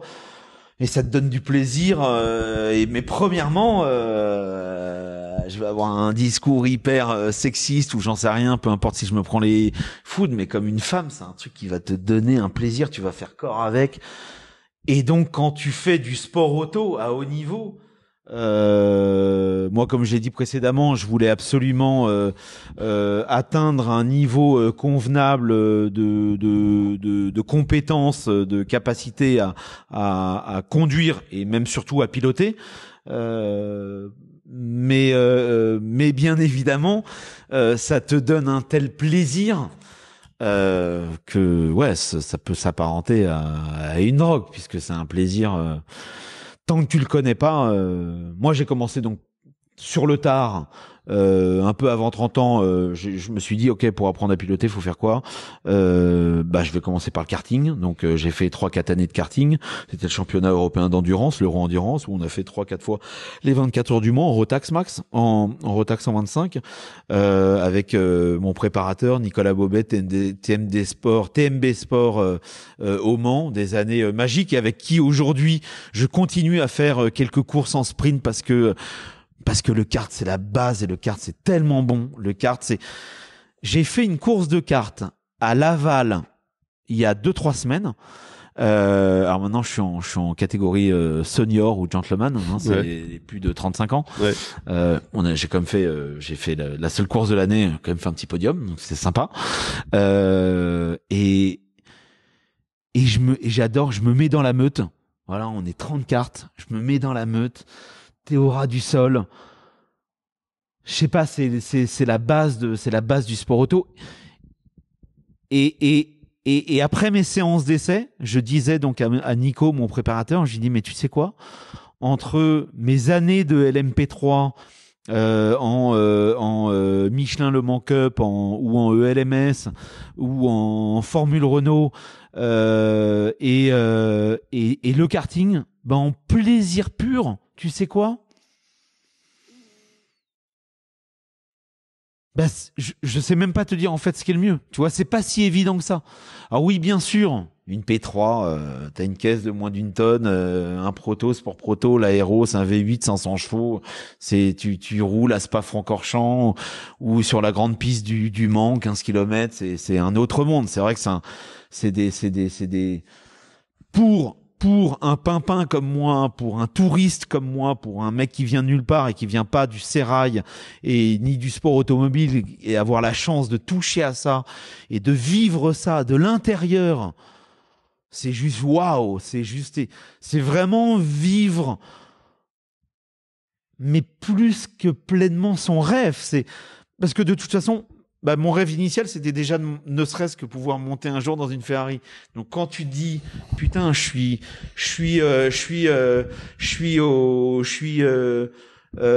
suis en train d'enquiller les Hunaudières dans une LMP3, je vais prendre 300, j'arrive à la chicane PlayStation. Waouh, tu te dis waouh. T'as eu une pensée pour ce petit garçon qui fantasmait sur une 328, une Ferrari 328? Je vais plus fantasmer sur les autres petits garçons comme moi et les adultes aussi qui nous écoutent et qui ont eu ces mêmes rêves que moi et qui les ont encore et qui se disent waouh, comment on fait pour faire ça? C'est impossible de faire ça. Jamais je pourrais faire ça. C'est inatteignable. Et moi je pense à eux et je me dis mais si c'est possible en fait, puisque moi je le fais. Je suis personne. Bien sûr c'est possible les gars. Bougez-vous, ça c'est sûr, il faut se bouger comme jamais, hein. Mais c'est même pas d'y croire, parce que si déjà t'y crois pas, c'est mort. Mais voilà, donc non, c'est à eux que je pense, c'est aux autres que je pense, c'est pas à moi. Je me dis waouh, c'est incroyable. J'ai l'impression d'être 1000 personnes. Tu vois, quand je rentre dans les Hunaudières, quand j'enquille et que je me pince, waouh, j'ai pas l'impression d'être seul. Je pense pas à ce petit garçon. Mais ouais, c'est dingue. Et justement, c'est quoi un peu le parcours initiatique? Parce que, bien évidemment, t'as pas commencé par une LMP3. Il y a pas, en sport auto? Ouais, en sport auto, comment t'as commencé? Donc, karting. Ouais. Pendant 3-4 ans. Bam, tu limes. quand t'as fait un peu le tour, de toute façon, au bout d'un moment, bah, tu passes. Moi, j'ai fait de la Formule Renault avec le père de Kevin, Jean-Claude. D'ailleurs, je salue Kevin Estre. 4-5 ans, j'ai passé des années, mais incroyables. Voilà, donc salut Jean-Claude, salut Kevin, mais avec des garçons qui m'ont coaché comme Simon Gachet, comme le Dogard, et j'en oublie, Nico Navarro. Des mecs et Kevin bien sûr. Donc quand t'as la chance d'avoir des coachs comme Kevin, mon gars, qui sont là, qui sont en millimètres, qui te disent la roue tu la poses là, tu freines, forcément même si t'es un pimpin comme moi, forcément tu progresses, forcément tu deviens pas bon mais forcément ça va quoi. Et donc Formule Renault 2 litres. Moi j'ai fait des championnats de gentleman, c'était V2V après Ultimate Cup, c'était extraordinaire. J'ai dû faire dans ma vie une petite 50aine de courses. C'était des courses d'une demi-heure. T'avais 3 courses dans le week-end, 3 fois des départs arrêtés en monoplace. Départ arrêté, mon gars. Départ arrêté comme en Formule 1. Il y a qu'en monoplace que tu vis ça. Un départ arrêté, c'est un truc de fou. Même je me souviens de Jenson Button la veille de reposer le casque, de raccrocher quand il était chez McLaren, il disait j'ai peut-être 200 départs, mais avant chaque départ, j'ai la boule au ventre mélangée à l'excitation d'aller me faire le mec de devant, mais d'avoir peur du mec d'à côté. C'est un truc de fou, c'est un sentiment. Il y a que les gars qui ont vécu le départ arrêté, c'est un départ, c'est incroyable. Donc tu fais ça, donc t'apprends à piloter, tu truc, et puis après comme tout pilote amateur, après on te propose d'autres volants, ah bah tiens tu peux rouler en LMP3, viens faire un essai, ah ouais vas-y c'est cool, et puis voilà, tu t'avances comme ça. Mais tu allais un peu vite parce que tu m'as raconté une anecdote, je crois que c'était avant les années 2000. Tu t'étais retrouvé, enfin tu étais dans une bande de copains au Cap Ferret, je crois, avec Margot Lafitte. Ouais. D'ailleurs je la salue. Elle est passée sur ce podcast aussi. Ah, je l'ai pas vu depuis au moins 20 ans, Margot, mais en fait, oui, c'est marrant que tu dis ça. C'est quand j'avais 18-19 ans. Donc je pense que on avait 18-19 ans. Je venais d'avoir ma Porsche et je voyais que en fait ça pouvait commencer à être accessible, tu vois, cette histoire de voitures de sport et de sport auto. T'avais l'impression que les barrières tombait en fait et que je voyais que c'était accessible finalement, tu vois, puisque je me suis payé ma première Porsche à 19 piges, tu vois, donc je me suis dit il y a pas de raison que voilà. Et de manière très naïve, je me suis dit sans prétention aucune, mais je me suis dit mais j'ai jamais fait de sport auto, j'ai jamais fait de karting. J'ai 18-19 ans, mais qui sait s'il y a pas un Ayrton Senna qui sommeille en moi. C'est vrai, t'en sais rien. Ça se trouve, tu vas me mettre dans une auto, je vais avoir un talent, des facilités. Nicolas Mélin, le nouveau Alain Prost français. Tu vois, je me suis dit... Et donc, j'ai été voir Jacques Lafitte. Je me suis déplacé, j'ai été le voir et je lui ai dit... Moi, j'ai été voir ce monsieur qui était pour moi une légende. Je me suis pointé et je lui ai dit... excusez-moi, comment on fait pour faire du sport auto et pour savoir le niveau que je pourrais avoir? L'autre, il m'a vu arriver, il s'est dit mais c'est qui ce blaireau là? Mais bon, très gentiment, il m'a dit écoute, j'en sais rien moi, il y a un truc qui s'appelle l'école Winfield. Dans le sud, c'était au Castellet à l'époque. Alors comme le tracé, le circuit du Castellet était en travaux parce qu'il avait été racheté à cette époque par Ecclestone et c'était le père Gurdjian qui s'occupait des travaux. Ils avaient transféré l'école sur le circuit école du Lédenon. Et donc il me dit tu vas faire l'école Winfield. Je crois que ça dure une semaine et puis si t'es bon t'es retenu. Il y a un volant à la fin de l'année, le meilleur est retenu et fera la saison de je sais pas quoi, tu vois. Ah moi me voilà parti. Donc c'était en 1996 ou 97.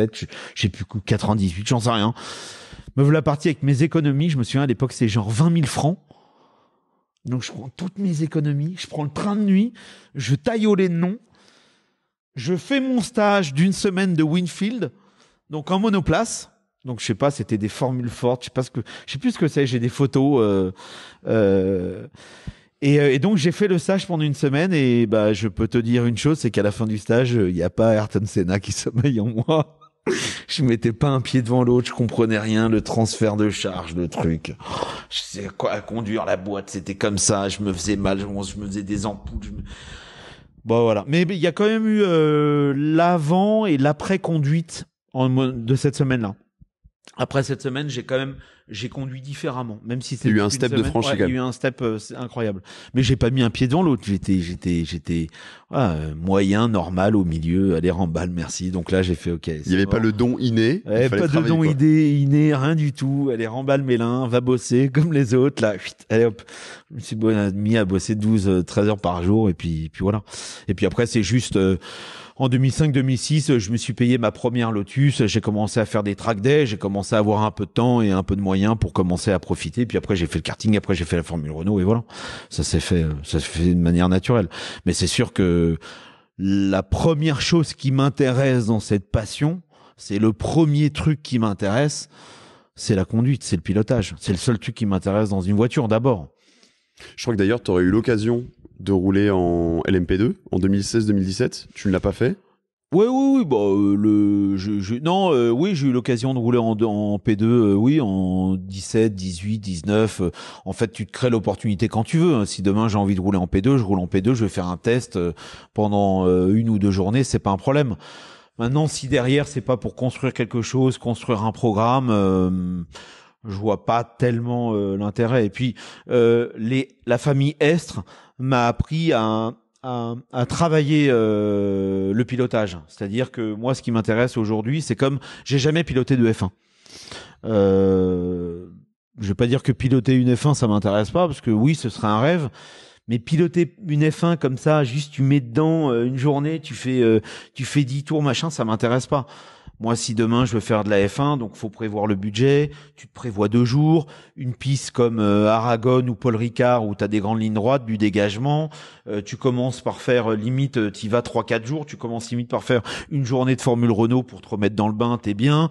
Limite une journée de 3.5 ou de F3 pour passer un step, etc. Tu bosses avec des vrais coachs, des mecs comme Kevin ou autres, avec la télémétrie, etc. Et à la rigueur, la dernière journée, ou même juste la dernière après-midi. Là, tu fais 2-3 belles séances de F1, tu vois, pour vraiment essayer d'exploiter au maximum ton potentiel. Parce que même à mon potentiel maximum et avec un niveau convenable d'un gentleman que je suis, à mon avis, moi, tu me mets dans une F1, je vais en exploiter quoi, 70, 80%? Et encore, je sais même pas. Je sais pas. Imagine la caisse, faut que les freins soient chauds. Faut que les pneus soient chauds. Faut qu'il y ait assez d'aéro pour aller vite. Et pour aller vite, ça t'emmène. C'est tout un cercle qui doit être vertueux, qui est compliqué à emmener parce qu'il faut que tu aies les capacités physiques et puis les compétences. Donc c'est piloter une F1. Tu vois un mec qui dit j'ai piloté une F1, j'ai fait un stage et tout. Super, t'as fait quoi, Baba? Ça revient. Mets-toi dans une machine à laver, tu vas vivre la même chose. Hein. Ça revient, tu sais, à la discussion qu'on avait eue la dernière fois qu'on s'est vu. Où en fait, tu m'avais posé la question de savoir si j'étais déjà allé au NURB et je t'avais dit non parce que j'attends d'avoir les bonnes conditions en fait. Appelle Kevin. C'est vrai, Kevin. Enfin, Ringmeister. Il vient d'avoir une petite fille, donc je laisse profiter de sa petite fille pour l'instant. Mais oui, en fait, c'est vraiment être dans les bonnes conditions parce que c'est pas quelque chose que tu dois juste checker sur une liste. Oui. C'est quelque chose qui se vit vraiment intensément. Oui. Bon, après, chacun vit sa passion. Il y en a qui aiment juste cocher la case, oui, tout à fait. faire un acte de présence et dire je l'ai fait et ça leur va. Hein. Donc après, chacun voit midi à sa porte. Hein. Donc c'est quoi tes rêves un peu en sport auto? On est des débiles. On est des débiles, c'est pas. On est débiles. C'est quoi un petit peu tes rêves en sport auto? Parce que t'en as plein encore, je pense.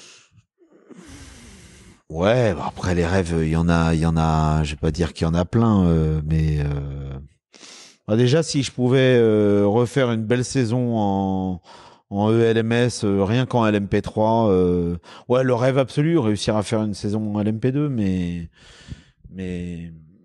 je sais pas si c'est possible parce que la LMP2 va probablement disparaître, je pense, avec les hypercars. Je sais pas, on verra. Le rêve, en fait, c'est de continuer à prendre du plaisir. C'est de continuer à prendre du plaisir, peu importe peu importe pas le véhicule, mais peu importe ton article de sport, quoi, peu importe ton équipement. Voilà. De toute façon, dans la vie, c'est ça. Ce qu'il faut, c'est apprécier le moment présent, prendre du plaisir dans ce que tu fais, et tu peux le faire même de manière modeste. Donc après, oui, tu peux te mettre des targets et des rêves très hauts, mais je pense que si tu les réalises pas, ça peut nourrir de la frustration. Et donc finalement donc de la tristesse et un manque de plaisir, etc. Et la vie est trop courte pour avoir à s'infliger ça. Donc il faut se donner, de toute façon c'est comme ça que j'ai toujours fonctionné. Je donne le meilleur de moi-même, je fais tout pour y arriver sans écraser les autres et en respectant mon prochain et en étant honnête. Mais si j'y arrive pas, c'est pas grave, je m'en fous, j'aurais essayé, j'ai rien à me reprocher. Et puis j'y arrive pas. De toute façon, on sera pas, tu vois, personne sera champion du monde ici, hein, de rien du tout, tu vois. Donc faut vivre le moment présent, l'apprécier et s'entourer de bonnes personnes positives, voilà, faire du sport auto à son niveau, en kart. Déjà rien que le kart, c'est dingue le kart. Ah si, un de mes rêves, mais je pense que j'y arriverai pas. Je rêverais, j'ai un pote, Christophe Grenier, qui bosse chez Ferrari Monaco. Lui, il faisait du KZ, carte à boîte. Et je crois qu'il avait été champion de France en KZ carte à boîte il y a quelques années. Ça doit être autre chose, ça doit être une tannée quand même, emmener. Hein. Ça c'est un truc d'homme. Ça c'est un truc de guerrier. Ça me plairait beaucoup. Voilà. Ça me plairait beaucoup. Mais bon, je pense qu'il faut beaucoup de temps et il faut un vrai investissement personnel pour réussir à arriver à ces compétences-là. Donc, puis déjà revivre un moment, comme tu m'avais raconté ça m'avait marqué. Mais en ELMS, quand t'as les Top Gun derrière toi, qui te mettent limite appel de phare en mode dégage. Et qui te jettent, mon gars.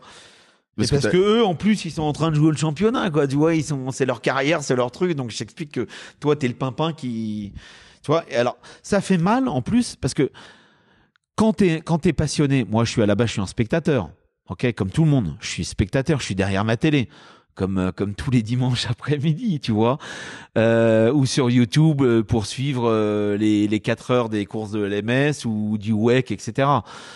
Et t'entends, ça peut faire mal parce que t'entends des passionnés dire ah ouais non les gentlemen c'est nul, ils font que des conneries.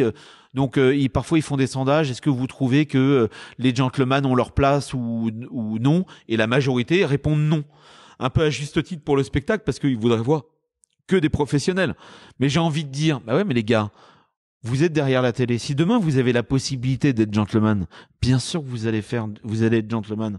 Donc remercier l'univers du sport auto de permettre à des gentlemen de pouvoir accéder à leurs rêves et au-delà de ça en plus, cette partie de gentleman font vivre beaucoup. Bien sûr, il y a une réalité économique. Beaucoup de teams, beaucoup d'écuries. Beaucoup de pilotes pros. C'est eux qui ramènent le budget. Et voilà, généralement dans un team, t'as 2 voitures. T'as la voiture avec les pros, t'as des voitures clients. Voilà, le sport auto serait pas celui qu'il est avec les avancées technologiques qu'il y a eu sans le gentleman driver. Sans voilà. Alors le pire c'est que quand on remonte aux années d'avant-guerre, quand t'avais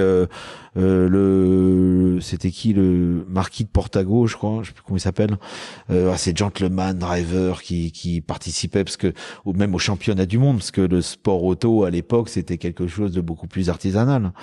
Voilà, aujourd'hui tout se professionnalise. C'est pour ça que je sais même pas si finalement, est-ce que dans 20 ans, même en WEC ou en ELMS, on aura encore des gentlemen? Je suis pas sûr. Hein. Bonne question, on verra. Question est posée. Ouais, non, c'est vrai. Je sais pas. Maintenant, t'es père aussi, donc est-ce que y a pas un aspect un peu de transmission de cette passion? Avec mon fils? Ouais, parce que tu la transmets à tes clients, forcément. À tout le monde tu peux croiser. Bah, tu la transmets malgré toi. Oui, bien sûr. Parce que tu la vis. Elle transpire finalement. Oui, tu la transpires, exactement. Bah après, mon gamin, si ça lui plaît les bagnoles et bon, alors le truc c'est qu'il a 5 ans et il veut déjà aller faire du kart, donc c'est sûr que j'ai pas l'air d'avoir besoin de pousser, mais moi je pousse pas spécialement. Il fait ce qu'il veut. Et après, même j'ai presque envie de dire, je recommande pas forcément d'avoir une carrière de pilote. Ça dépend de ton état d'esprit, mais ça peut générer beaucoup de frustration quand même. Mmh. Moi, j'aime beaucoup le monde des affaires, le monde du business, donc j'ai plutôt tendance à dire apprends à faire du business parce que c'est excitant, c'est sympa, c'est une école de la vie. Et puis à côté de ça, vis ta passion et sois un bon gentleman driver. Moi, je trouve que c'est comme ça qu'il faut le vivre, mais pas en étant pilote pro, qui va pas y arriver, qui peut avoir de la frustration, par manque de budget, parce que c'est beaucoup ça. C'est beaucoup ça quand même. Quand tu regardes la F1 aujourd'hui, même quand tu regardes des pilotes talentueux comme Russell, Norris, etc., derrière, les familles ont des fortunes colossales. Hein. Bien sûr. À part des mecs comme Hamilton, je pense pas qu'il y en ait beaucoup. Hein. Bah, t'as une grosse sélection qui se fait par l'argent, c'est sûr. Ouais. C'est C'est un peu dommage parce que finalement, t'as pas la crème de la crème. C'est ce qui est faussé dans d'autres sports. Mais en même temps, c'est un des rares sports professionnels, je pense avec le polo, où même au plus haut niveau, et donc même en Formule 1 avec des mecs comme Latifi, excuse-moi, ou en endurance dans le WEC, tu as des gentlemen mélangés aux professionnels. C'est le seul sport. T'as pas dans le tennis. Alors Roland Garros, t'as pas de gentleman. Tu peux prendre n'importe quel autre sport, tu l'as pas. Et tu l'as dans le polo. Après, pourquoi? Parce qu'il faut des moyens considérables pour faire ces sports-là. Donc on en revient. Je m'adresse à ceux qui critiquent les gentlemen et qui voudraient ne plus en voir dans le sport auto. Si vous voulez plus voir de gentlemen, vous aurez plus de sport auto. Donc en fait, je réponds à la question que j'ai posée il y a 15 minutes. Est-ce que dans 20 ans, il y aura toujours des gentlemen? Oui, en fait, il y en aura toujours. C'est bon, la question n'est pas posée. On y a répondu. C'est là quand à force de la question, elle est vite répondue. La question, elle est vite répondue. Là, en t'écoutant là sur tout ce que tu as pu me raconter, comment tu résumerais un petit peu finalement la chance que tu as eue pour en être là où tu en es maintenant? Ouais, la chance. Mais j'ai l'impression que c'est aussi la persévérance. Oui, bien sûr. Oui, mais non, parce que il y a des gens qui persévèrent, mais qui n'ont pas de chance. Il y a des gens, ils ont des problèmes de santé. Ouais. Il y a des gens qui ont des proches à eux, des enfants qui ont des problèmes de santé. Il y a des gens qui vivent des réelles injustices. J'ai été jeune, impétueux et j'avais une période où tout me réussissait. Je marchais sur l'eau, j'étais en ambiance maître du monde et donc voilà. Donc je me disais ouais non lui s'il y arrive pas c'est que de toute façon il veut pas. Si tu veux y arriver t'y arrives. Regarde lui il y arrive. Je vois pas pourquoi moi j'y arriverai pas et d'ailleurs j'arrive. Tu vois donc mais c'est pas vrai parce que t'as des gens qui vivent des vraies injustices et t'as des gens qui ont des vrais problèmes dans la vie, des vrais problèmes et c'est pas une question de redressement judiciaire. Ils ont des vrais problèmes de santé, etc. Donc, pouvoir réussir comme je le fais, déjà, il faut avoir de la chance. Il faut avoir ses bras, ses jambes, ses yeux, sa tête bien faite, la santé, un entourage. Voilà, c'est après effectivement, t'es ce que t'es, donc tu sais t'entourer de gens compétents, de gens positifs. Tu vis tes trucs et puis voilà, tu fais ce que tu dis et tu dis ce que tu fais et puis tu fais 14 heures de travail par jour, 6 jours sur 7 et puis in fine, voilà, tu t'y arrives, tu vois. Mais d'abord, bien sûr, j'ai de la chance. Bien sûr, j'ai de la chance d'avoir la santé. Bien sûr, j'ai de la chance d'être né dans ce pays incroyable qu'est la France. J'aurais pu naître à 6000 km dans un pays en dictature, moi, j'en sais rien. Sur les trottoirs de Manille pour apprendre à marcher, comme dit la chanson. Mais c'est une chance de fou. On a tous une chance de fou ici. Voilà. Tu sais, ça fait penser à la discussion qu'on avait eue sur le talent, parce que toi, on n'était pas trop d'accord sur le fait que tu me disais que pour toi, il y avait des gens qui avaient du talent, donc un talent inné. Ouais. Moi, je te disais que non, mais en fait, tout simplement parce qu'on s'était rejoint sur une chose, c'est que je pense que non, pour avoir le biais cognitif, que tout le monde part à égalité, même si je sais que c'est faux. On a tous il y a des gens des attributions culturelles. Il y a des gens qui ont des prédispositions. Bien sûr, mais en fait, c'est juste te dire, si quelqu'un a réussi à le faire, tu peux le faire aussi. Bien et sûr, en fait, tu vas mettre plus de temps, tu vas galérer, tu vas prendre des coups. Mais tu mets ce biais cognitif. Mais in fine, tu vas y arriver, ouais. C'est ça. Ouais, ça, je suis d'accord. On s'était rejoint là-dessus, et en fait, ce que tu dis là, pour moi, ça complète exactement ça. Bien sûr qu'il y a des gens qui ont du talent, je le sais au fond de moi. Mais oui, il y a des mecs qui tout ce qui touche, ça se transforme. Ouais, je pense des mecs comme Sébastien Loeb. Tu vois, il y a des gars comme ça, ou Lewis Hamilton, ou j'en sais rien, ou des Alain Prost, c'est des mecs, ou des Jacques Lafitte, c'est des gars, parce que dans ces époques-là, Bon, je pense qu'il y avait quand même besoin d'argent, mais t'avais plus de talents qui sortaient. C'est des mecs, ça, qui ont des vrais talents. Des vrais talents. Je sais plus qui disait, je sais pas si c'est Raikkonen qui disait, ou je sais plus quelle personnalité connue disait, ou c'était peut-être Niki Lauda qui disait, le meilleur pilote de F1, on ne le connaîtra jamais parce que il est au fin fond d'une forêt et il est bûcheron et il a jamais touché au sport auto, tu vois. Mais c'est le gars qui va avoir les prédispositions. Bah, je sais pas, tu vois un mec comme Verstappen, je suis pas fan de la personnalité de Verstappen. Le mec, c'est un... Putain, j'aime pas le dire, mais je pense que c'est un des meilleurs pilotes de tous les temps, franchement. Le mec, c'est un truc de fou. Truc de fou. Talent de fou. Raikkonen, talent de fou. Non. Donc, le talent, donc je suis désolé de te dire, non, ça compte. Mais non, mais c'est très important. Au fond, si je suis honnête avec moi-même, je le sais. Mais, bah alors. Mais je te dis, c'est ce biais cognitif que j'aime bien avoir en me disant, il n'y a pas de talent, il y a juste du travail. Non, se dire que tout est possible et que tout le monde peut arriver à un certain niveau, oui. Après, il y a des niveaux où on n'arrivera pas. Mais oui, in fine, oui, bah, je suis le parfait exemple, hein. Tout le monde peut se retrouver dans un sport proto dans les Unodières à 300. J'en suis la preuve vivante. Et j'en connais plein comme moi. Et justement, pour finir un peu ce podcast, qu'est-ce qui te fait encore rêver? Je sais que tu m'avais parlé de conduire une AC Cobra, parce que tu m'avais dit que c'était bien velu comme il faut. Ouais. Est-ce que tu en as d'autres, des rêves auto ou pas d'ailleurs? Ouais, c'est vrai que j'ai eu la chance de faire le tour auto, je sais plus 6-7 fois en Lotus Elan. J'ai une Lotus Elan préparée, incroyable, qui était top. Donc faire le tour de ce pays incroyable qu'est la France dans ces conditions-là, en plus donc en compétition Tour de France, c'est génial. Tu te bagarres, t'as des spéciales de rallye, sur route fermée, donc des épreuves sur circuit et tout. Donc je me suis éclaté. Et c'est vrai que le fantasme, ce serait de le faire en Cobra, dans une Cobra velue sans assistance. Putain, je me dis, t'emmènes ça sur une route minuscule, avec l'énorme V8. C'est ça doit être incroyable. Boutsen qui a gagné cette année, qui était en Cobra. Ouais. Ça doit être incroyable à vivre. Ça, voilà. Ouais, ça, c'est un peu un fantasme. C'est un fantasme, en plus, je pense, atteignable, faisable. Donc, voilà. Ouais, ça, c'est une des cases que je voudrais faire. Je pense que la Cobra, c'est une des voitures les plus velues, quoi, comme tu dis, ouais. Mais est-ce qu'il y a encore des voitures elles te font toutes rêver, mais que t'as pas eu la chance de rouler? Parce que je sais que t'as roulé des Bugatti Veyron, t'as roulé toutes les plus grosses supercars et hypercars qu'on peut imaginer. Est-ce qu'il y en a certaines que t'as jamais approché de près, entre guillemets? Non, la voiture qui va me faire rêver aujourd'hui, ça va être des voitures donc en voiture de course, c'est une LMP2. LMP2, c'est le truc qui me fait rêver. Ou une Formule Renault 3.5 ou des caisses comme ça. Donc avec le V8. Ouais. Ça, c'est incroyable. Ah, ça doit être dingue. Voilà, des caisses comme ça. Et sinon, en voiture de route, non, c'est vrai que j'aimerais bien vraiment vivre une F40. Même si j'en ai déjà eu une, voilà, je l'ai pas vécu comme j'ai fait avec la GT. Et après, donc curieusement, il n'y a pas d'autres autos à vivre.